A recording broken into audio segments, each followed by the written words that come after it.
welcome to Layla's Adventure Rant. Everything started on Thursday, a hangover day, when despite really being hungover and physically exhausted, the urge to Wang Chung came over Mojo and I. Just kind of like when you really need to pee.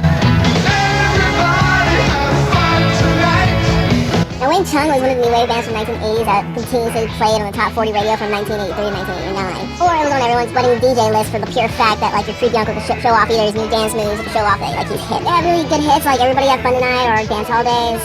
This band nowadays, people give you weird faces if you actually admit to knowing the name of the artist of these songs, and they're really frequently confused for the counterparts such as New Wave, Depeshmode, and Duran Duran. Which is cool enough because either way, Julie was at the Duran Duran at the Hollywood Bowl chilling in boxes like a true gangster that night. Wang Chung really did something I appreciate that most bands take into consideration. They played their big hit last. From a promotional standpoint, this is a smart move. The audience spends more money on drinks, and we start out with something less big, but everyone still knows, and go on to a few equally paced songs. A ballad, another ballad, new stuff, and then wham, enough foreplay. Hit them with what they really spent their money for. It was 4 minutes of awesome nostalgia driven MDs in their first co-ed party in their parents' basement. Well, those of you who are old enough to be around and enjoy the 80s, I haven't existed yet. Dane from Merck and really Wang Chung that night too. Then we headed back to base.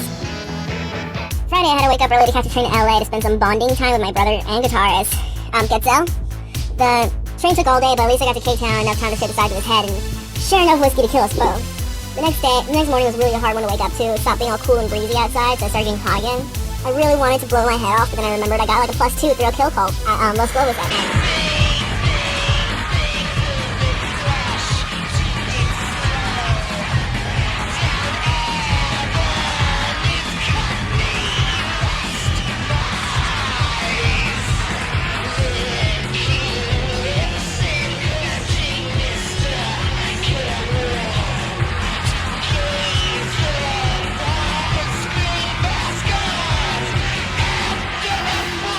With much thanks of Sean Healy, Kitzel and I we spent a few hours walking and taking the subway to the heart of Silver Lake. It was so close to my old apartment, it was really strange to have noticed this big black building with those iconic red lights. We went inside and explored the full first floor. Apparently there was a second floor that I didn't notice. Everything, like the exterior, was black or at least dimly lit with red undertones. It really tuned into the original look it had in the 1930s. The first band was one of my recent favorites, all thanks to Moonbeam City. A cartoon and Comedy Central, kind of like Miami Vice meets a Duran Duran album. They're called Nightclub.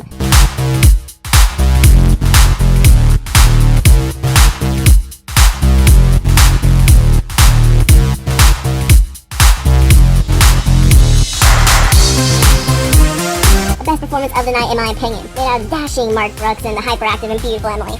Don't walk away. You love me no matter what you say. You need me. Don't try to change what is meant to be. But of course the audience was made out of elitist goths that were devout fans of Thrill Kill Kult, and about 60% weren't having it. They needed to wipe off that caked up line on their eyes because Nightclub was fucking great. Synth pop and new wave heaving came out of those two.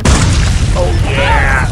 If you can rate a band, I'd give them 9 out of 10. I wish I could say the same for Thrill Kill Kult. Last time I saw them, I was at the Caroba back in my home city of San Antonio. All I could think at the time was, heroin is a hell of a fucking drug. Now I can think of during that show. Damn! Heroin is a hell of a fucking drug. I like Thrill Kill Kult. They were one of the few bands that brought me into rebellion. I think that they should have stopped as soon as the one album remixes started to become a regular thing. Yet again, they have always been kind of a performance week kind of band.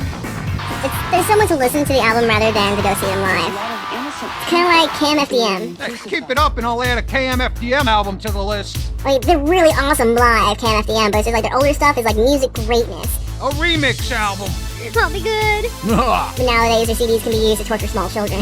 Remix. Not gonna like that. No. Sitting through hours of the same song, different variations, none of them good. Anywho, we partied with our friends Maury and Carol down in Hollywood Boulevard and up the valley, and then crashed and home around 6 a.m. I can tell you more about that night, but the pictures speak louder than words. This is Layla, fucking peacing out, fools, bye.